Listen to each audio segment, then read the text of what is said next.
Hello and welcome to David Divine Broadcast. And welcome another Thursday night broadcast, 10:05. Thanks for being here. Thank you, Cashew. Steve Harloha. Good to see you. Deplorable Chicken Hen. Good to see you. Mikey's Beach. Good to see you. Who else we got? Paradox Falls. Good to see you on another Thursday. I'm joined tonight with a great guest. We've had a good time. In fact, that's why we're late getting on, because we were getting into some cool conversation backstage that we might be able to get into tonight. We'll see what happens. If you guys, what's up, Gra Bazinga? If you guys have some questions for Doug as we're going, let me know and I will ask him. Our guest is from Dazed but Not Confused podcast on YouTube, Doug Scott Kramer. Doug, welcome to the show. Welcome, my man. I'm so sorry for typing this out, but it just occurred to me to throw a link on here on the community tab so they can come join us from my channel. Oh, right. Yeah, right on. Thanks for doing that. Also, good to see you, Gra. What's up, Mikey's Beach? Good to see you. Yeah, also all Doug's links, Doug's YouTube, Instagram, Twitter, and other things are down in the description. So feel free to like and subscribe over at Doug's. I think you'll enjoy it. So, Doug, tell us a little bit about your channel. Well, it's about Scientology, which I don't know if your audience has heard of it or not, but it's a destructive cult under the guise of a, not even a religion, like a self-help type therapy. And that's kind of the theme of the channel. And then since I grew up in a cult, I kind of look at Scientology or any cult like a microcosm of what's happening on the macrocosm, because once my eyeballs exploded open to the fact that I had been under mind control for most of my life, did your mic go out, brother? My headphones did. So okay. Just checking them out. I'll just ramble on, man, and you do your thing. Yeah. Or do you want me to wait? No, go ahead. Yeah. I'm just trying to clean it off the computer here. 1 second. Yeah, go ahead. Sure. So what the channel's about basically is jumping off of the cult that I grew up in, and talking about sort of the wider world and the mind control and shit that happens on the global scale. And as you know, my man, we can't talk too much about that on this platform. So I like to use my experience growing up in Scientology and explaining that to be able to kind of talk around the massive censorship on said platform. That's what the channel's about, basically, man. Right on. Thanks for covering me. Can you hear me all right now? Yeah, sound good. All right, cool. Catastrophe diverted. I don't know what happened there, but luckily there's plenty of headphones laying around here. Oh, your headphones actually went down on you? Yeah, they did. Now? And then it started blurting out of the computer speakers. So I didn't want it to bleed over. So I switched, but now I got these working again. So nice. Yeah. So there we go.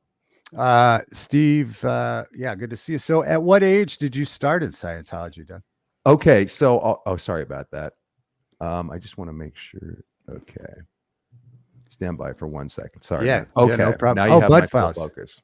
All right. Now that we, and by the way, we almost pulled our studios apart, trying to come on. Both of us did that tonight. Yeah, so that was the excitement. We ripped our whole rig out together literally at the same time. Yeah, so that's how we were introduced. Hey, Doug, I'm going to rip my studio out. He said, I'm going to rip mine out too. And Gra wants to reiterate that Leah Remini was hot. Okay, thank you. Yeah, I have to concur. Even as an older lady, she's still, yeah, maybe plastic surgery, maybe not, but she still looks really good. And also, she's been one of the main people that have actually, a lot of celebrities are in Scientology. And they often sign an NDA when they extract themselves or wake up. She's been one of the few celebrities that has stayed on the ball year after year after year and continues to fight these people, which is really awesome because she could easily go back to a comfortable life in Hollywood and skip all, the bullshit they put her through. Right. Now, do you know who popped up backstage? Can you see backstage, Doug? Backstage? No, it only shows me here at the bottom. I can't see the chat. Do you know someone named Chow Yun? Yes. Is she here? Yeah. Like she can come in? If you wanted to. It's your show, bro. I don't know how it works. I just didn't know that she was here. I don't see her. How come you can see her and I can't? Well, I don't know. I think it has something to do. Well, obviously, yeah, whoever starts a StreamYard can always see it. Yeah, I didn't know how she got the link, but if it was somebody that you wanted to. Oh, my man, maybe. I just put a community post on my YouTube channel and I copied in here. So I think I accidentally gave Chow. Chow's one of my listeners. Do you know her by any chance, Dave? No, I don't. No. Sorry about that. I just deleted it, by the way, on the community post because I'm not sure I had the right link, but I just wanted to share this on the community tab. Chow, sorry to throw you in the backstage, man. Please disregard that link. Dave, this is getting off to a terrible start, man. Look at me. No, it's fine. I don't. Yeah, should you know Chow Yun Schmut, right? Yes, I do. Should we say hi and then? Yeah, yeah. Well, whatever you want to do, man. Is it safe? Is it safe? You told me it's safe. Yes, it's safe. All right, let's see here. It's definitely safe. Okay. Chow, how are you? There she is finally. I've been meaning to call you, my friend. I promise you're on my mind all the time. Soon, in the next day or two. All right. Well, hey, welcome, Chow. Yeah, I'm glad you're here. We're not sure. I just saw someone backstage and I was like, oh, all right. So, all right. Chow, I'm sorry. Did you just happen to check the community post of the link that I just posted and then you hit the link? I got a notification on my phone from you and I was like, oh, shit, join us now. Okay, cool. I'm there. So I clicked the link and I wasn't sure exactly what was going on when it asked me to enter my name and stuff. But I was like, all right, cool. I'm here. It's so cool to actually meet you again, Dave. I'm so sorry. I took that off the community post. Chow, we're doing a live and I was trying to post that link to join us. And apparently it actually is the studio pass. But it's cool. It's apparently. Cool to see that. My bad. But hey, you're here now. I'm here. And like I said, Dave, I took that down. There won't be any more shows. Okay. We're having a party. Invite everybody. What's up, Van Life? Well, welcome, Chow. Yeah, we're gonna riff about Scientology and with Doug. And if you want to join in, feel free. Right on. I'm here for it. So I was asking Doug, maybe you know the question, maybe you know the answer. What age did you start in Scientology, Doug? That's a good question, and it's an opportunity to see how much Chow has been paying attention to the actual storyline on the channel. Good. This is Chow, good. do you know the answer to that? I've said it a million times. No pressure. Actual age? Well, I know that your dad was in when you were small. I want to say 13 or 16. Close.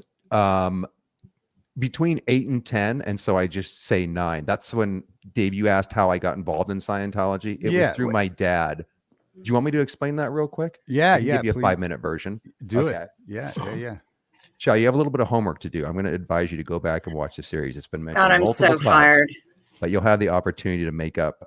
We're going to do a video later tonight, so we'll maybe she should take notes, Doug, while you're talking. Maybe I don't know. No, I've been taking notes all day doing other stuff, so I already have a notebook right here ready to rock. Oh, there you go. Awesome. She came prepared. And Chow, you're not in Minnesota, so we can't see Elvira, right? That's your friend's dog that's not near you. I am in Minneapolis, or I'm in Minnesota, but Elvira is 2.5 hours south of me in Minneapolis. Is there any way we can get you to go down there and get her before the end of the show? That would be unlikely. Unlikely. I can't drive that fast. All right. And my best friend would be mad if I just went down there and stole her dog. So fair enough. Yeah, there probably is a rule or two about that. Maybe. I'm not sure. Okay, so my dad got into Scientology by going to work one day. This is how I describe it, David. He was my father, a relatively introverted guy. He wasn't able to communicate very well with the family. So he went down to work one day and he came back a completely different person. And this is what happened. So he told me when he recounted this story around 8 or 9 a.m. at his office, he was flipping through the newspaper and in the bottom corner, it said Dianetics. Learn how to communicate. Do you have family problems? Do you want to communicate better? Yeah. There was something there, what's called at Scientology a button. So that sparked his interest. He went down to the local Scientology mission, which is about 10 or 15 minutes from his work. And I can describe to you later if you want to know what actually goes down, because I want to keep the story moving about, how they captured my dad. But long story short, you fill out a personality test, which is 200 questions designed to get inside your head and throw you off balance. You then go into a room and they find what's called your ruin, meaning what's fucking up your life. What are your buttons? What are they get you to open up and offload to them. And at the very end, they said to my dad, again, I'm moving through this pretty quickly. Right. Yeah. They look you right in the eye, and they're kind of, well, not kind of, they're robotic and they can be intense. So they're trained to look right in your eyes after they find your ruin. When they found mine, I was in a puddle of tears. And they look you right in the eye and they say, Scientology can handle that. And then they get you started on a course. It's like $50. That's the cheese, the bait that leads you into the much more expensive levels as you get indoctrinated into it. So my dad stayed down there that whole day. He signed up for the communication course, and then he was told by the registrar to buy a package. Oh shit, I'm feeding back. Is that on my end? Yeah, just for 1 second there it did. Yeah. Yeah. Okay, hopefully that won't happen. Okay, so then my dad was told by the registrar to, this is going to sound crazy because who would do this, right? But he was broken down. He said, there's this thing called auditing. You're generally showing this thing called the bridge to total freedom. Once they kind of hook you about all the services that are available. And it's like a ladder that you go up. And at the bottom, it says total freedom, right? So he said, look, for $10,000, why don't you, they try to squeeze as much money out of you as they have. And since we were middle to lower class, the package that was being sold to him was $10,000. My dad says, I don't have it. He stayed down there all night getting coaxed into how to talk to my mom about how to get that $10,000. So he stays down there. He does the communication course. He gets convinced to come home to the wife and tell him that he's found this new thing called Scientology and to extract $10,000 from, I'll explain that in a minute. So 8 or 9 a.m., he's my dad. He sees that freaking thing in the bottom of the newspaper. He comes home around 10 o'clock at night. He has a glazed, hypnotized look in his eye, and I describe it as evil entering the family because something was different about my dad. He was already talking differently. He looked different, and he freaked the fuck out of my mom and my dad, or my mom and me. Right.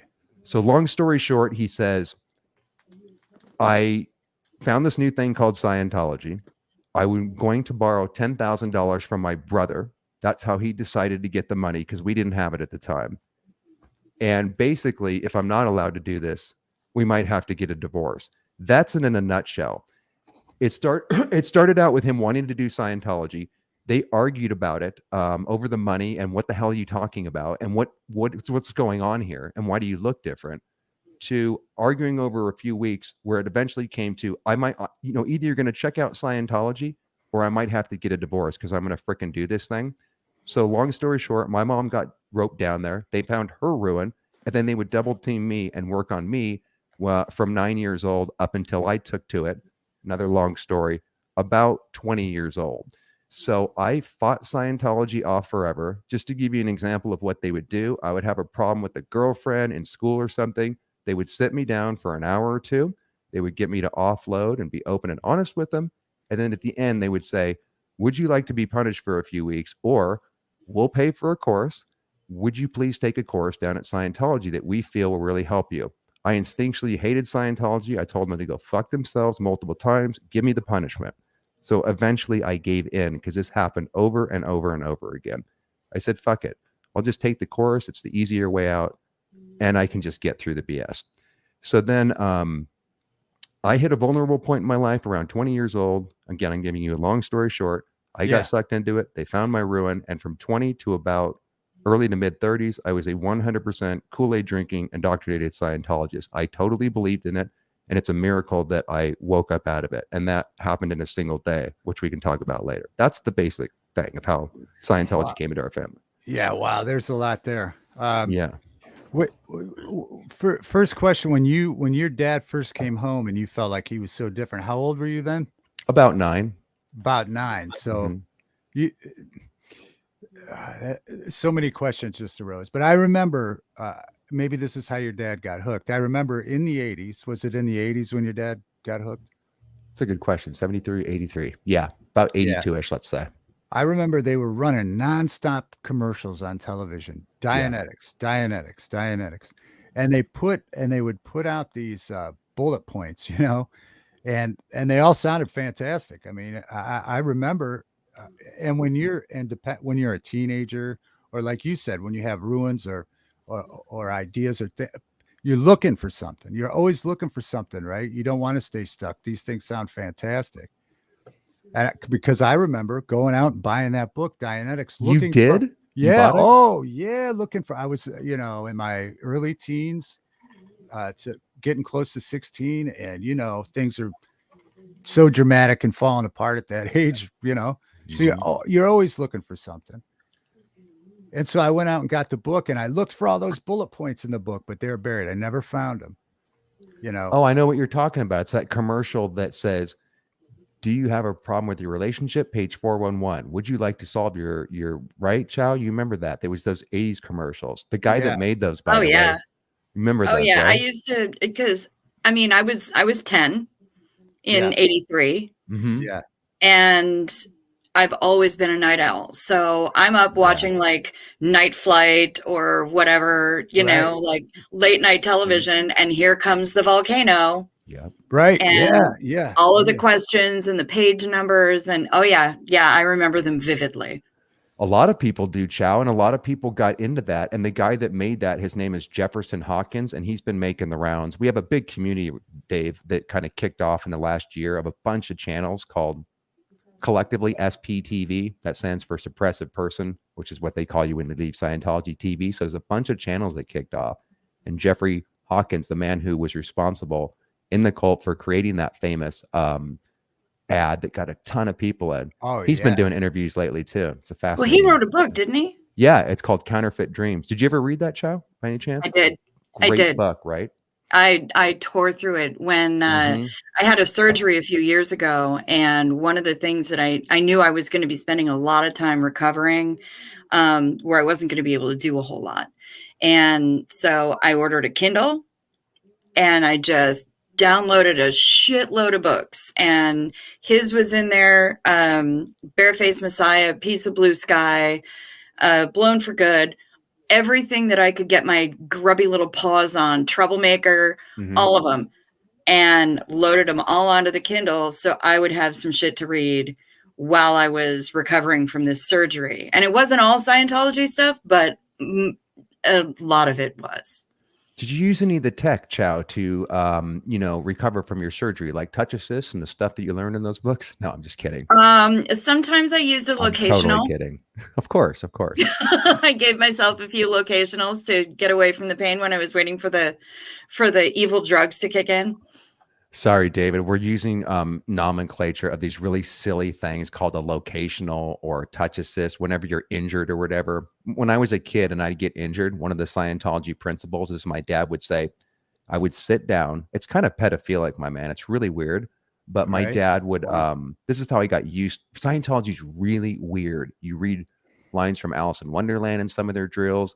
The way you are indoctrinated to get your friends in is kind of weird. Everything's strange, but I got used to strangeness by one of my earliest memories is this thing called the touch assist. So whenever I get injured or I hurt my leg or something, my dad would sit me down, and this is typical of any Scientology family, and he would put his finger on me and say, feel my finger. And I'd say, okay. And he'd say, thank you.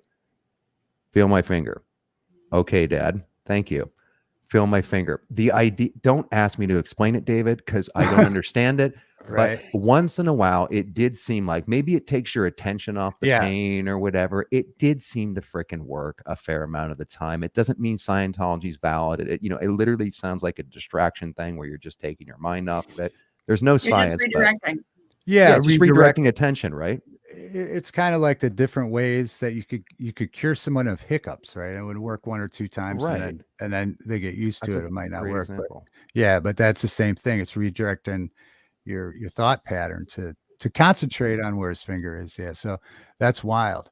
Wow, and it felt weird too, David. Like it when I was first getting another thing that my dad did right out of the gate, where I was like, "What the hell?" I was trying to get into we were in the garage, and I was trying to get into the house, and that communication course that I was telling you about that my dad first started on the first night. Yeah. They teach you how to control people basically in a nutshell. Yeah. So I tried to get into the house one day. This is a few weeks after my dad got into Scientology. And rather than saying something or arguing or stopping me normally, he just went completely silent. Again, those eyes seemed to go dead, and he just held on to me. And I would try to move and get in, and he kept holding on to me. And I'd say, Dad, what the fuck are you doing? And he just kept staring at me and holding me. I came to learn, years later when I got into it, that's something in their nomenclature that they call upper indoctrination communication course, where you basically learn how to move a body around. So he was applying this really weird shit like what I just described, the touch assist and all sorts of stuff. They were incrementally getting me used to weird shit so that when I took to it, it didn't seem so strange because that's what we grew up with in the family. Wow, this opens up so many questions. Hello, Raymond. Good to see you. What's the bottom line with that? I mean, it's just to control individually, but then as a group massively too. Is that the bottom line with Scientology? The bottom line and what actually hooked me with all, because it doesn't make any sense so far. You're like, who would do this? That communication course is designed to put you in a hypnotic trance. You do drills where I break this down on the channel, but you basically stare at another person for hours on end. You do various repetitive, monotonous drills that literally put you in a trance. So it's like being under a spell. So the irrationality and the things that happen and the high and the transcendental state that you go into in these hypnotic sessions. I don't know if you've ever experienced it, Dave. I was a fucking kid. But eventually I started to have what they call wins by going into this altered state of consciousness. You feel like you have thoughts and ideas coming to you from elsewhere, and it feels transcendental. And they reframe hypnotic phenomena to going exterior. So they give you tastes of that. It's these weird drills under the guise of hypnosis that give you these transcendental states. And if you don't have any frame of reference as to what's happening, it seems magical. It's just basically like getting high, or maybe you drop LSD and you go into the subconscious. It's like that, but there's no drugs involved. Like I said, I'm a kid, so I got some of these wins. I was like, what the hell is this? I've never experienced this. Like I said, I had these kind of, like ideas that artists would get where you get inspiration. It was kind of like that if I had to describe it. But what people are getting out of it is once you have a few of these wins and you start going up their bridge and you get more indoctrinated, Hubbard basically says this is the only path to freedom. And again, how many doomsday cults or religions say this, right? If you don't find Jesus, you're screwed. It's just to give people an analogy. It's a version like that. So Hubbard captures your imagination and your mind that without this technology that you're learning about, these wins and gains that you're having, you cannot go spiritually free in this world. This is brand new. Man's never discovered this before. The claims that Hubbard makes in these books are outrageous. But again, once you have a taste of this shit, you might be likely to actually believe this stuff. Plus, you're often kept in that trance when you're reading the books. They'll take you from a session where you just got high and they'll throw you into the chorus room and you'll study L. Ron Hubbard's gibberish. But to answer your question, it's all about immortality. If you don't solve the cycle of birth and death in this lifetime, with this technology that's only here and now, that's brand new, and L. Ron Hubbard says I figured it all out, you're screwed, and you're going to go back into amnesia, and you're going to keep being reborn over and over again, not having any memories, and this is your one chance to get out. You can exit this world with full memory. You can finally solve all the mysteries of the Buddha and all the other religions and the metaphysical questions that people have ever had. So these are the kind of claims that he makes, man. And when you add that with the transcendental state, you take in all the gibberish on the books, which he wrote tons of, and it sounds, he stole everything from everybody. So it's not total gibberish. There's a whole smorgasbord of knowledge from everything from Carl Jung to Aleister Crowley, all under the guise of something he discovered. So he captures this idea that what kept me in and would allow me to suffer all the abuse, to not respond to the red flags, to put up with endless bullshit, is I honestly felt after a certain period of time, no matter how much everybody else fucks up in the organization, I believe in L. Ron Hubbard. I want my spiritual eternity. This is the only way I can get it. And if I ever leave, and if I ever back down from this or don't continue, I'm fucked because I really want that. So that's what actually hooks you. And that's what you're promised. That's why it's called the bridge to total freedom, even though everything in Scientology is the opposite. I call it the bridge to total amnesia because you actually don't become your true self and remember who you are. You completely forget and you become like L. Ron Hubbard. So that's what they're selling, dude. They're selling immortality. You can do what the Buddha was never able to totally do. He got it down to a science. No more birth and rebirth. You can get the fuck out of here. You can exit with your memories and you'll retain your full godlike powers, which is what we used to be, to create your own universe. What we experience here in this world, our minuscule power, is nothing compared to what they offer you if you go up this bridge in terms of, not just getting a better job or maybe meeting a girlfriend. You will fucking be able to create universes. You will have your godlike powers back that were stolen from us by being in this matrix in this world. Does that make sense? Yeah, it makes Pretty sense. heavy shit, right? As a It's kid, when you're buying Yeah, into this. no, it's real heavy. Especially like I said at that age, and especially in the like Chow said and I said, where you saw that on the programming with the, everybody's looking for something, and they would sell those bullet points, and it sounds good, but it sounds like once they get you in the door, but it doesn't sound to me like they move very slow though. Once they get you in the door, it's pretty much like full on. Yeah. Forget everything, or reshape everything you ever learned, which has to be hard. Which when you were saying that, because you're talking about their sort of indoctrination on your brain, but they have to eliminate maybe the indoctrination you learned from school and the government. So they have to. Is that one of the purposes of a lot of their exercises, is to eliminate that indoctrination? That's a great point, by the way. And that was yes is the answer to that in a nutshell. And that was one of the things that definitely attracted me, because I wasn't a systemite from popping out of the womb. Like, I wanted to be an actor, man. I kind of knew what I wanted to do as a kid. I took one look at the world around me and I was like, fuck that, man. I'm going to go a different path. So I already had that coming into this world. And then they promise you that it is slow, David, in the fact of the indoctrination. Like, they'll jump on you right away. They want to, remove everything in your credit card right away. They'll squeeze as much money out of you as they can, but the actual indoctrination is slow. One of the things that people talk about when they protest Scientology, for example, is Xenu, which is their confidential levels. It's like way up there. So all the space opera and the crazy shit that you eventually come to believe is really, really slow, because it's basic tools for life at the beginning. This is the bait, the cheese to get you in, the communication course. Here's some ethics conditions on how to map out your life.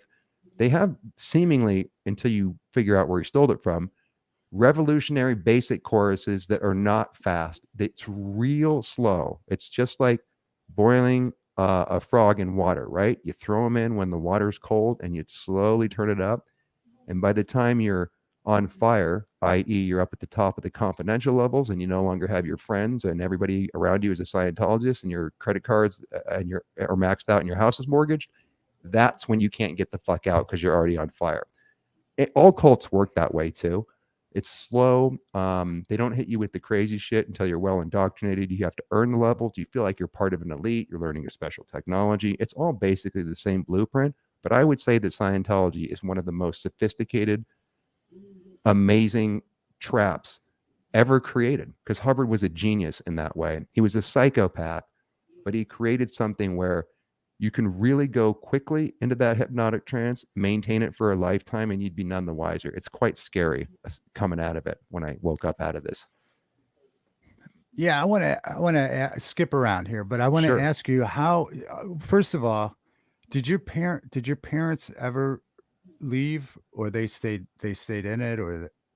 Good question, man. All right, I hope I don't cry here. Hang on. Yeah, I'm sorry. No, I told you nothing's off limits, and it's totally okay, man. I've already been through all the trigger shit. It's just that recently my dad passed away in March, I believe, of this year. So sorry he was at the. Yeah. No, thanks, man. Okay, my mom. It's such a long story, brother, but let me give you the bullet points. So I haven't had any communication with my parents up until very recently. So I woke up in January 2008. We'll talk about that later, in a single day. About 2 or 3 years later, I kept trying to get my parents out of Scientology, and they were trying to do everything they could to stop me, basically, unbeknownst to kind of even them. So about 2010 or 11, I lost all contact with my family up until the last few months. Not all contact. We would email back and forth, but let's just say the relationship was so strained where I had to kind of exit the whole family dynamic because they were always trying to pull me back in. And not only did I wake up to Scientology, my family dynamic was quite cult-like. So I finally had to extract myself. So it's been, what, a decade and a couple years since I've talked to him. So my dad exited this world being at the top of the bridge. That's called OT8. That's the state where I told you you supposedly begin getting total freedom. There's actually 15 steps on that chart of the confidential levels. But unbeknownst to the Scientologists, when you're in, it only goes up to 8, and those other levels don't exist. So that's the level my dad got up to like 20 years ago. And he's been the most brainwashed, robotic, tragic story of Scientology, man, that I've kind of come across, because he absolutely drank the Kool-Aid and there was no extracting him. And David, I fucking tried everything from threatening to kill him. He had to get a restraining order on me, crying, desperately trying to leave messages on the answering machine. I went through a real experience trying to extract them. Finally, I gave up because it wasn't working, and they were people that needed to be gotten away from. Such was their programming, because like I said, they were putting my life in danger, and they was always leaving me open to be manipulated back into the cult. So I found out my mom sent me a letter in the mail letting me know that my dad had passed. We haven't talked for a while, but since dad has been out of the picture, we've been talking a couple times on the phone and then actually emailing, and it's been amazing. And I haven't gotten into it too much about Scientology because it's a trigger word in the conversation. I don't want to lose the communication that I have going on with my mom. Right. But it sounds like she actually pulled away from Scientology, and that my dad actually might have been. I still haven't gotten the information. That was mind-blowing, because first of all, I was like, why didn't, if that's true and they really did get away, they should have been free to call me. So I felt this whole time while I'm talking out on YouTube and everything that the church is on them. They're going to find out any minute I'm doing this channel, and they're going to show up at my door, and they're going to start attacking me. But like I said, I'm still getting more information from my mom, but it sounds like she definitely moved away from it. And she was never super into it. We had to push her up that bridge. She was mostly doing it because my dad was, and to keep the family together. But she also got super indoctrinated. So she was a true believer. So that was a miracle, David. I mean, me and my dad had a very strained relationship, but there is one positive thing that happened, like sort of a best ending I could get before he kind of exited out of here, man. And that was, I have to go through mom. The way it worked once I was kind of the suppressive person in the family and I was questioning Scientology is, if you need to get a hold of us, send an email, don't call. And it always has to go through mom. Mom's the one that deals with the stuff. So apparently this is what would have been about 2 years ago, maybe a year and a half. I guess I accidentally wrote to my dad, and my dad said, don't contact me. You're a suppressive person. And it was really kind of a nasty thing of, you threatened to kill me. We don't want to have anything to do with you. So then I wrote back. I was like, holy shit, he's never actually said that to me. And I wrote back and I said, Dad, I've changed so much. I have no desire to harm you and mom. You're the only dad I'm ever going to have. And this disconnection policy, real quick, David, when you leave, they're supposed to disconnect from you because you're a aberrant influence on their own spirituality. But I had to actually disconnect from them, which is very unusual, to get away from them. I believe they wanted to control me. They always wanted to leave the door open for me to come back to Scientology. But in a reverse of what usually happens to people that leave, I had to disconnect from them. So I just said, Dad, disconnection only applies in the cult. You're my dad. You're the only one I have. I don't believe any of that stuff. I fucking love you. So he wrote back and he said, this is the best I can get from him. He didn't admit to any wrongdoing or anything. He doesn't have to. But he just said, thank you. I accept your apology and I love you too. Wow. And then a few months later, he was gone. So Wow. a long answer to your question. No. I think my mom was out. My dad probably left as an indoctrinated Scientologist, but perhaps he was scooting away. And then, it's just a miracle to have some communication with my mom after well over a decade. And I'm still haven't sat down to actually have a good cry about it and process it yet. I feel like one of these days I'm actually going to process that. Yeah, but that's amazing, and it's a start though. And Yeah. yeah, that was a great answer. Thanks, But dude. that was a great answer, and yeah, and hopefully, you know, slowly you can get to maybe have dinner or something with her sometime. That's what I You know? asked her. I said, "Mom, Yeah, lunch on me anytime." She sounds really good. She does sound different than there's some kind of grace that's gone over her or something yeah, that's really weird because right. maybe she's, approaching the end of her life. She's super sad, man. I mean, they were together for like 50 years. She totally misses her best mate. They were totally in love. I feel really bad for her. I'm always checking in with her every couple of weeks to make sure she's still around. I'm a little on edge, but I want to have as much just even if I can't see her talking with her, whatever, while she's still here, man. It's Yeah, like I don't care about the Scientology thing at this point. It's all good. We don't need to rehash the shit. She's too old to get into that shit. yeah, And I just hope that she's going to be okay, man.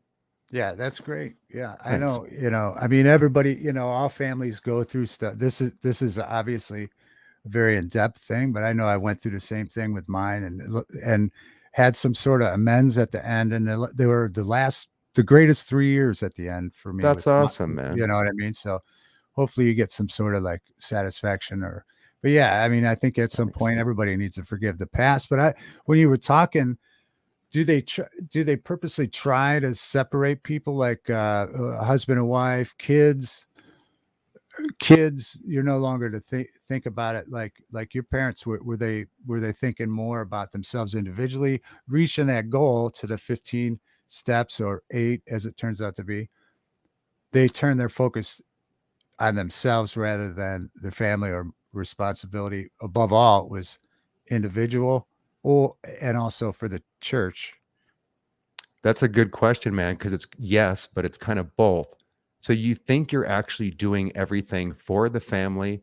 You feel like um, they have this thing called the 8 dynamics where L. Ron Hubbard said these are the 8 areas that any human has a natural thrust to survive through. So the Mhm. first dynamic is self, the second dynamic is the family, the third dynamic is groups, and then it expands out up to infinity or God at the 8th dynamic. The one that they stress the most is the group or third dynamic, but you're told that you need to operate really well on all the dynamics. So you feel like you're really good on your second or family dynamic. They feel like they're doing everything for the family, for self, and up to God and everything in between. But the truth is, it all circles back around to Scientology. That's the thing that made all this possible. That's for sure the number one priority. So when my parents consider me a suppressive person by leaving Scientology in my 30s, they feel in their reframe reality that they're having to not associate with me too much until I get back into the cult because they love me. But in reality, since Scientology is the senior thing always within any indoctrinated Scientology family, they are the most cruel and the most brutal about their kids and stuff that might not take to Scientology or rebel against it. And another point on that is we are told because of the whole reincarnation, we're spiritual beings things that I described to you earlier, David, that Mhm. this is just a game that we're playing. We're not really mother and son. It's just we've lived millions of lifetimes and we would live forever. So it really desensitizes you to your own kids. And Scientology is the only chance we have to get out of the trap right here, right now. So we'll pick up the game later on, son. If it didn't work, this is a common thing. Chow, I see you have your hand up. We'll get to Yeah, you in one yeah. second. Thanks, They man. I'm almost done. No, They no, that's all right. basically say, because I know Chow will know about this, they Yeah. basically say that we love you, the door is open. We'll, because of the metaphysics of Scientology, it's really easy to believe. We'll pick it up next lifetime when you get sorted. It completely is the opposite of what they preach to the indoctrinated cult members, that we are about family when they're vicious. I mean, my family, when I most needed them, David, when I got out of the cult and I most needed them, because I was codependent, I was living in a bubble world, I had no life skills, and they protected me a lot from experiences that I needed to have. Mhm. So I was completely with my dick in my hand when I got out. I not only had my mind thrashed and had massive PTSD, I needed help to survive. I was yeah, screwed. So you feel like you almost didn't even experience your 20s, probably. No, I didn't. It was complete. Once I took to it, from 20 to my early to mid 30s, and even before that, Dave, though, even though I wasn't taking to it, I eventually started. I did a bunch of courses and a bunch of auditing while resisting it. So I was already getting indoctrinated into this bubble world without even realizing it. But from at least 20 to my early 30s, I shut out all other knowledge and I just listened to tape lectures, auditing. I went for that. I can't multitask, but I can do one thing. So once I took to it, that's all I did, man. So when I came out in my 30s, I was dumb as shit. And I had a lot of experience and knowledge to make up for that the rest of you guys know about. Yeah. You know? Yeah. Yeah. All right. I'm going to let Chow. I know she had her hand up. Chow, 1 second. Yeah. I'm just going to shut my camera off 1 second, but I'm listening, Chow. And Chow, you remember it's in reference to the kids and stuff. Yep. Absolutely. The other thing is that Scientology tells you that there are no actual children. They're just giant beings in tiny bodies. So even though you might think that you are a small child and, you know, apparently brain development and human development isn't a fucking thing. Pardon me, I just dropped an F-bomb and I'm not sure if that's allowed. I'm sure Dave won't mind.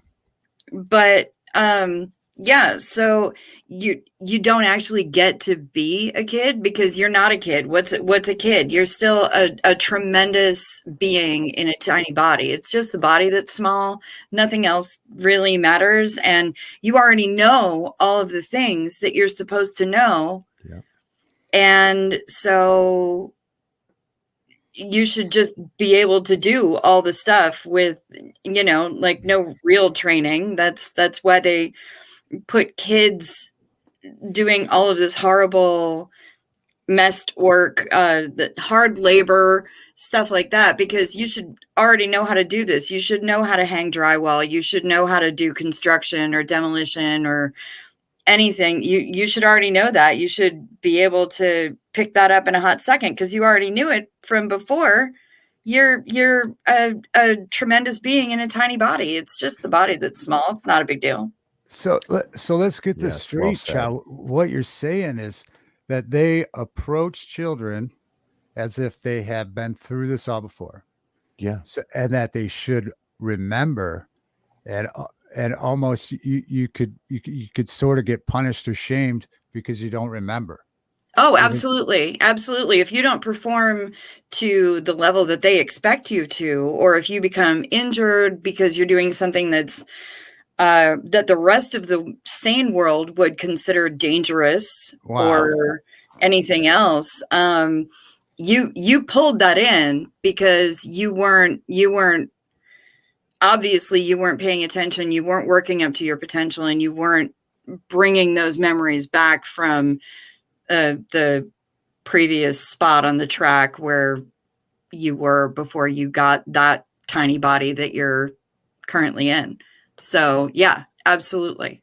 That's absolutely incredible. I've never heard that before. And you just brought back so many memories with that, Chow. That's another huge concept that she just articulated really well. Imagine that, David. Like, wow. Imagine, first of all, it does a couple of things. I mean, it does it in a really weird way, especially if you're on staff for the cult. It makes you able to do almost anything because there's no excuses. Just like Chow said, pull up your fucking memories. You've already done everything before. Wow. So the responsibility that was thrust on me as a kid felt a little bit elitist and good in a certain way because, hey, I'm being treated like an adult. So you grow up fast.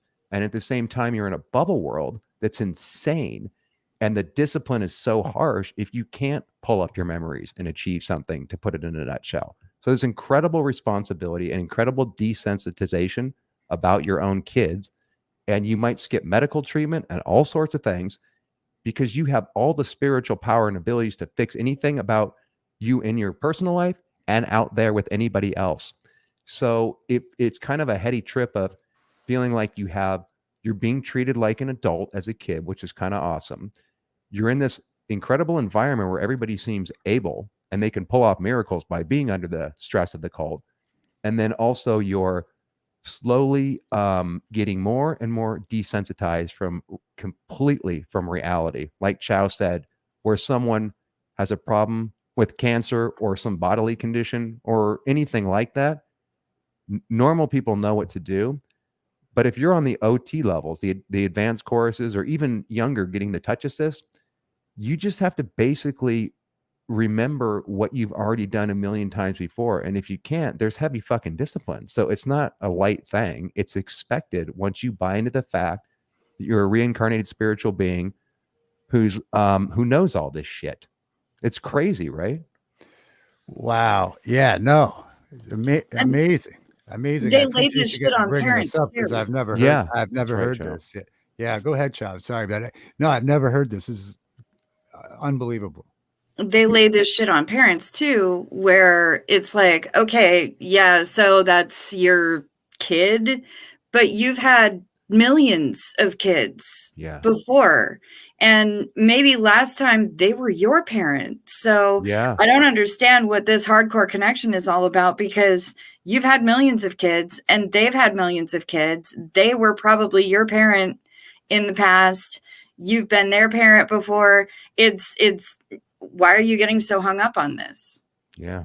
And they lay that on parents when they're either when they're separating parents from their kids, because they do that a lot, especially when people are going into the OT levels and getting really hardcore up the bridge. It's not a bridge, it's a ladder.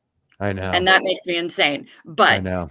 that's my own personal shit. But they when the parents are like staff or Sea Org, they will separate them from their kids. The kids get put into a crappy little dorm that's, or a child care center filled with cockroaches and nastiness. And if the parents dare to squawk about it, they're like, why is this such a big deal? They're their own creation in their tiny little body. But I mean, they were probably your parent last time. This isn't a big deal. Why are you so hung up on it? Or they'll lay this on the parents when they want to sign the kids up for the Sea Org, which they do at an outrageously young age. Yeah. They start pressuring these kids to sign a $1 billion contract when they're like, they'll get on them as young as 6. Again, thank you. And I've just got a text from somebody that said you guys are so great. So just know that. Oh, awesome. And I appreciate you sharing. Yeah. Chow, it's so cool that you're here too, man. Yeah, I mean, yeah. what a synchronistic event. So cool. And thanks for explaining that. That's really awesome. Very neat. Yeah. A billion questions, but here's one. Do they try to push it into marriage within the church? Do they try to push marriage? Yeah, push you into marriage with someone else that's in Scientology. Good question. It's not, there's no policy per se, David, about that, but it's definitely understood that if you have a husband or wife, they're going to have to become a Scientologist. And not only that, because it very rarely would you have a Scientologist married to a non-Scientologist. And if they do, the Scientologist will work on them to become a Scientologist eventually. So another thing on that though, is that if you even have a Scientologist mate, you're supposed to be at the same case level as what they call it. In other words, the same level on the bridge. So just to drive home the insanity of that point, as I was getting higher up on this bridge, fewer and fewer people are going to be at those confidential levels. And so I could feel my reality and my options getting squeezed and squeezed and squeezed. And eventually, once you do get to the top of the bridge, since there's nowhere else to go, now you're in your 60s or 70s, maybe, the end goal of that is to join the Sea Org. This is where you sign a metaphoric $1 billion in and it's the greatest thing you could do in Scientology rather than just be a public member going up the bridge. So it all basically leads to the Sea Org in a nutshell. So your options of mates decreases, as well as your bubble world squeezes and squeezes the higher you go up this bridge, because you're expected to have your mate not only be a Scientologist, but be at the same case level. Same level. Yeah. The other thing too is that if you're in the Sea Org, You're not supposed to do in the Sea organization, which is the thing that you Okay. signed the billion-year contract for. Do you want to explain that a little bit more, Chow, about kind of how indentured they really are, and they work 24/7, and yeah, if you're in the Sea Org, you sign your little contract that says for this life and all your next lives, you're going to be working for the Sea organization and for Scientology to disseminate Scientology and meow, meow, meow. So they have you doing everything.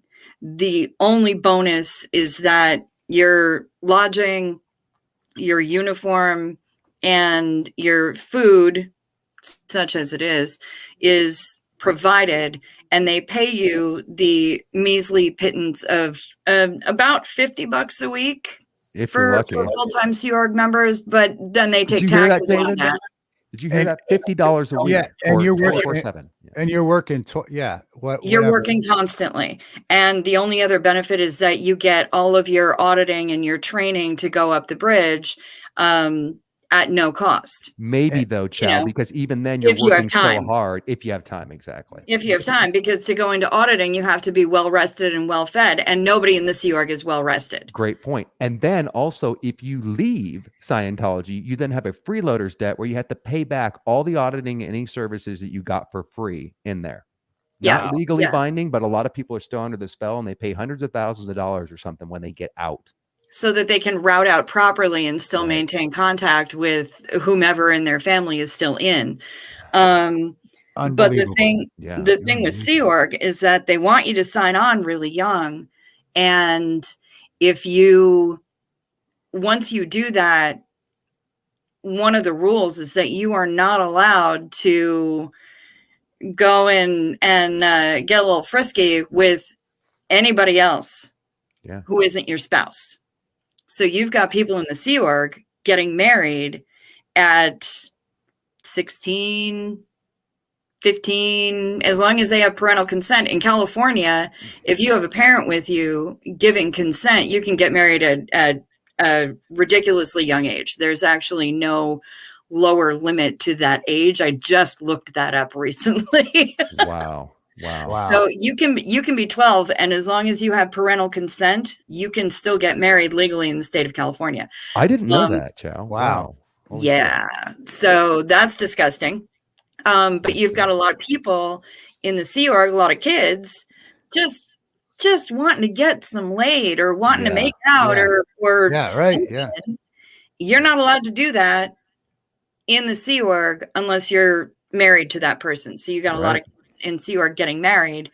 So yeah, that is one way that they do push marriage within the church is that if you're in Sea Org and you want to get you some action or just figure out what any kind of human sexual development is about with another person, or even actually with yourself, you're also masturbation is against the rule. That's a no solo 2D assist going on there. Exactly. What is the term I want to use? That's funny. Solo 2D assist. Chow, take it away. Solo 2D assist. Okay, so 2D is the second dynamic is family and stuff like that. So an assist, we've gone over this, the touch assist, feel my finger. Right. Well, if you're doing a solo 2D assist, right, you're jacking off. Yeah. All right. Yeah. And by the way, javelin. And I didn't get that. I'm sorry. I didn't come up with that myself. That straight up, the solo 2D assist thing came straight from Aaron Smith Levin. Oh, really? I thought Claire came up with that. Okay. Oh, maybe she did. Maybe she did. But it was another SPTV personality, that content creator that I watched, that came up with the solo 2D assist. But man, do we riff on that a lot. Yeah, I might have to write that down. That's pretty good. And Dave, to embarrass the crap out of myself, in terms of the solo 2D assist, I swear to God, man, at least half of my auditing, that's where you hold the soup cans, and it's basically psychotherapy, but it's hypnosis under the guise of psychotherapy. These are the main things you do to get up the bridge. I'd say 50% of my auditing, before you do any session, they ask you, has a withhold been missed? That means, is there anything you're not telling that happened between now and the last session? They also ask you, do you have a present time problem? And do you have an upset, basically? These are the precursor questions before you get into the meat of the session. 50% of my auditing was taken up jacking off. And then you have to go into your what they call past track to try to, it's crazy. But the idea is if you masturbate, you're pulling in pictures on your subconscious mind, which are bad, right? Right. And if you keep doing this, the way it works is they say, you explain time, place, form, and event. I mean, in massive detail about jacking off. Well, I was in the shower and this happened and this is who I was thinking of and all this shit. Wow. And then they ask you if their little needle doesn't float on their meter, which is what they're looking for. They say, is there an earlier similar time you did a solo 2D assist in Chow's example? But what they ask you, is there an earlier similar time you masturbated? So many sessions, I would be on Arcturus in some past life, completely making up shit, but I believed in it because they get you to guide your imagination and they tell you it's real. So many times I'd be in past track things and you have some related revelation as to why you're now jacking off in present time. And once you get to the core of where that all started, you're supposed to not continue to masturbate. And this would come up all the time. I would try to suppress it for a couple weeks. I couldn't do it anymore. And I'd go, well, there goes another fucking $500 for the first 2 hours of the session, because I'm going to have to go past track and find out why I'm jacking off again. It's crazy. That's what a lot of Scientologists go through, just what I described. Wow. Unbelievable. Yeah, because God forbid you be a normal human being and explore your own know. body. I know. Unbelievable. So a lot of how does the workaround come? Because a lot of this sounds, if not abusive, borderline abusive. It's definitely abusive. It's psychological torture, my man. It Yeah, really 100%. is. So how do they work around being investigated constantly? How do they avoid it constantly being investigated for abusive, psychologically, physically, it looks like maybe? Well, part of it in the US is because they have religious tax exempt status, which allows them, you have to sign contracts at the beginning that says anything that you're basically giving over your rights to do their religious rituals. So it's not abuse as long as they have, for an example, in the US, their tax exempt status, because everything is thrown into their religious arbitration. Everything is handled within their world, within a world. So that's how they get away with it in the US. Now they have been sued. They had the largest espionage infiltration into the government offices here in the US in something called Operation Snow White, which they got convicted for. They have murders made to look like suicides that have been covered up.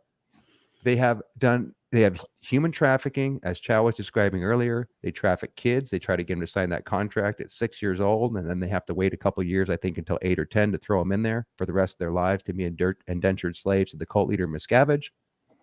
And so I don't know. They get away with it by intimidating the shit out of people. They have something called fair game, which is what the Danny Masterson victims are now suing for, and Leah Remini, because if you speak out, they terrorize the governments, my man, and they make it so hard to take that tax exempt away status, which they have done before, but they've also gotten it back through similar fair game tactics.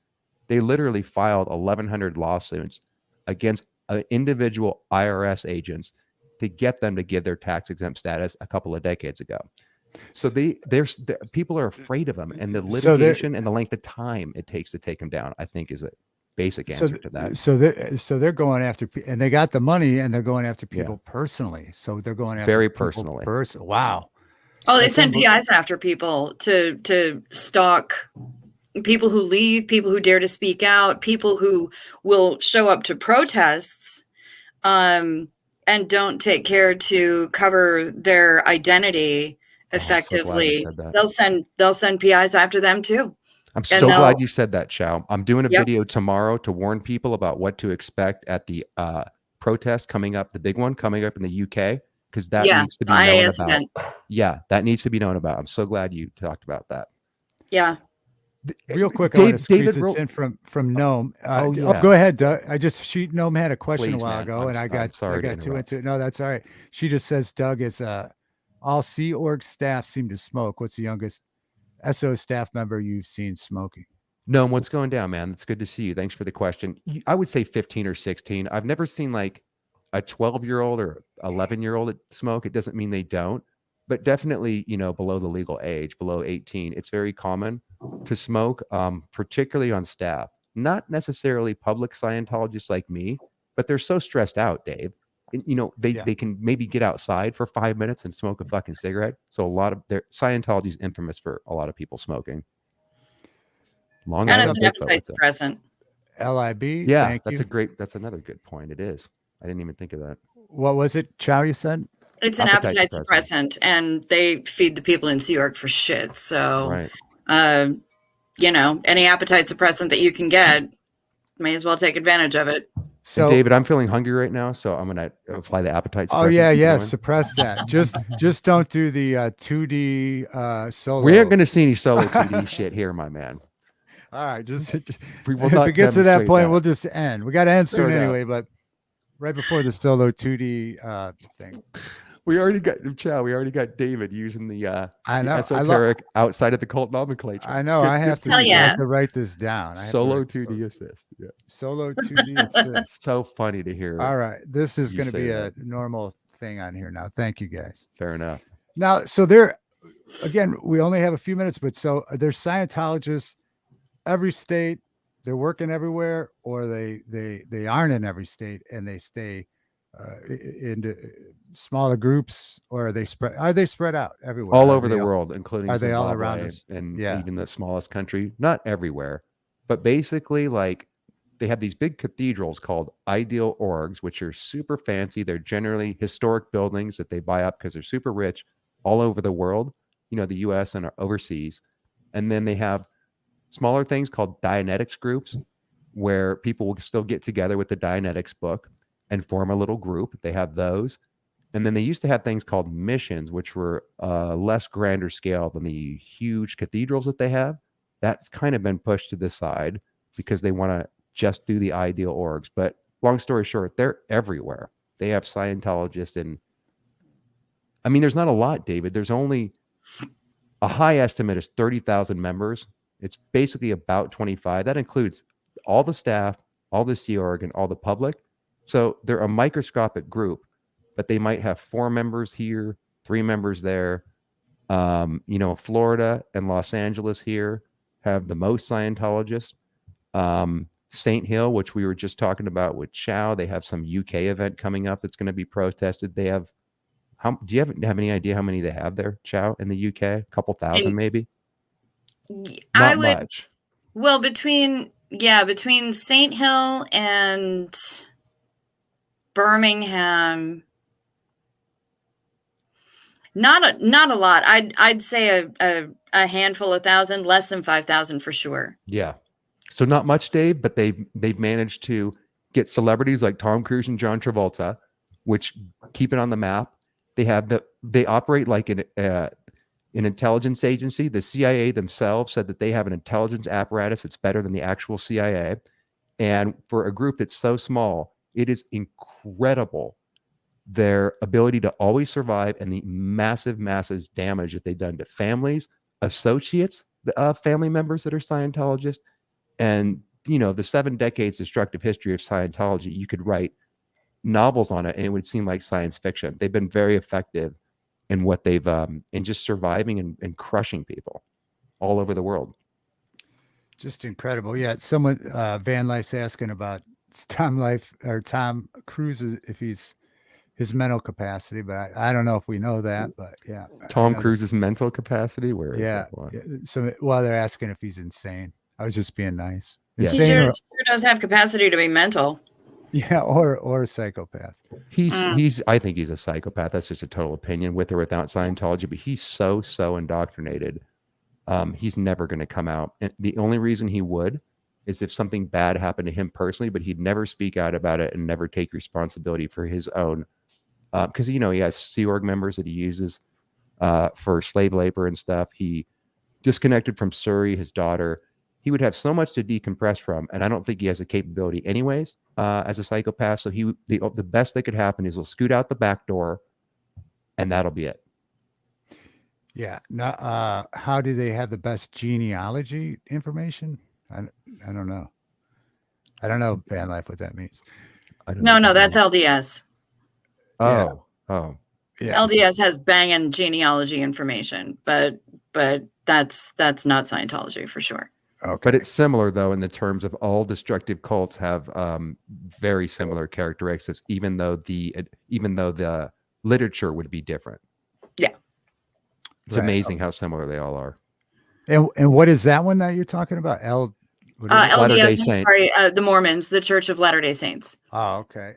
And by the way, there'd be Mormons watching that would go, watch Scientology, and they go, that we're not a cult. So Mormonism definitely is a destructive cult, but it's amazing how many people, even that aren't ex-Mormons, that just don't think that that's true. Also, the Jehovah's Witnesses are as well. And you can get into battles with these people that watch Scientology, for example, being ex-Mormons or just Mormon apologists. And they go, but you don't do this and that Scientology does. Now, Scientology might be more extreme. Maybe they don't disconnect in Mormonism on at all or the same level, but the pattern is exactly the same. And Mormonism definitely is a destructive cult, no matter what apologists might say. Right. Yeah. Van Life said, yeah, I've heard Mormons. Yeah. And no, corrected. Yeah. It's the Mormons that he was talking about. You guys have been awesome. Thanks, Dave. You too, man. Thanks for having us on. This has been really incredible. And yeah, I'm really, however you ended up here, you're welcome back anytime. It was awesome. Thank you so much. It was really kind of just random and serendipitous. I was not expecting to be on stage, but I clicked the link because I got the notification, because notifications worked. Oh my God. It's like that's magic. Good to know. You were here quick. That. Dave, I only had that link up for about 2 minutes. So she was on it. It was so cool that you wound up here. It seemed to be meant to be, because it led us places that I have never thought about, and you two together were great, man. This was awesome. Meant to be, eh? Yeah, Dave, welcome have you ever back. heard of Dianetics and Scientology by any chance? I'll be right down. Hold on, Doug. Let me grab my wallet. Are you interested in yeah, we're going to need your wallet, and be Let me prepared grab my for a wallet. 2D solo assist. Yeah. All right, we're going to wrap it up. But you guys have anything you want to plug? When you're going to do a show? Or Chow, do you have a channel? Or I don't really. I've got some random bullshit on my personal channel that isn't, it's like karaoke from a cruise ship ages ago. It's there's nothing earth shattering on there. Right, that's fun.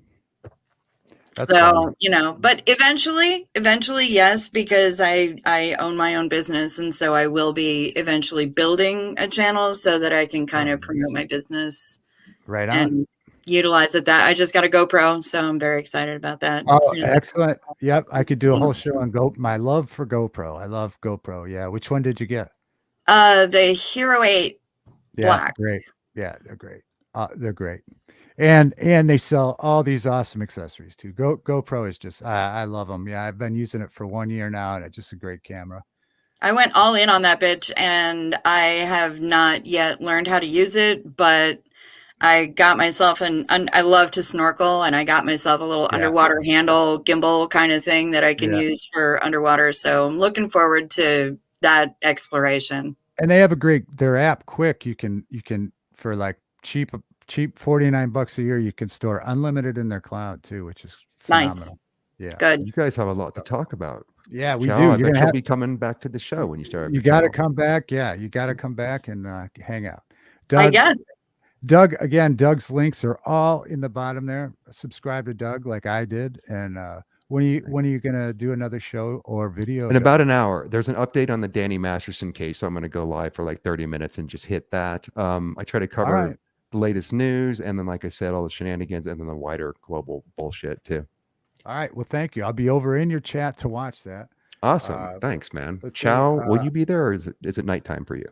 It's nighttime for me, but I mean, Give me 1 more hour. Stay up for 1 more. I'm nocturnal. I will absolutely be there. Thanks, all right. Man. If you're in the chat, subscribe to Doug and watch him in a half hour. All right. Thanks. And Chow, real quick, I'm going to call you in the next day or two. I really want to do that free wins thing with you if you're down. I think that'll be great. I am so down. Thank you. I think it'll be I'm so down. Awesome. I'm a goose. And it's great to finally meet you. This is going to be likewise. Great, fucking A. It was meant to I'm be. I'm glad I could do that on my show. Thank you for being our intermediate this has been a long meeting and coming with me and Chow. Thank you guys for being here. Thank you. We'll catch Thank you you. next time. Thank you, guys. Thank you.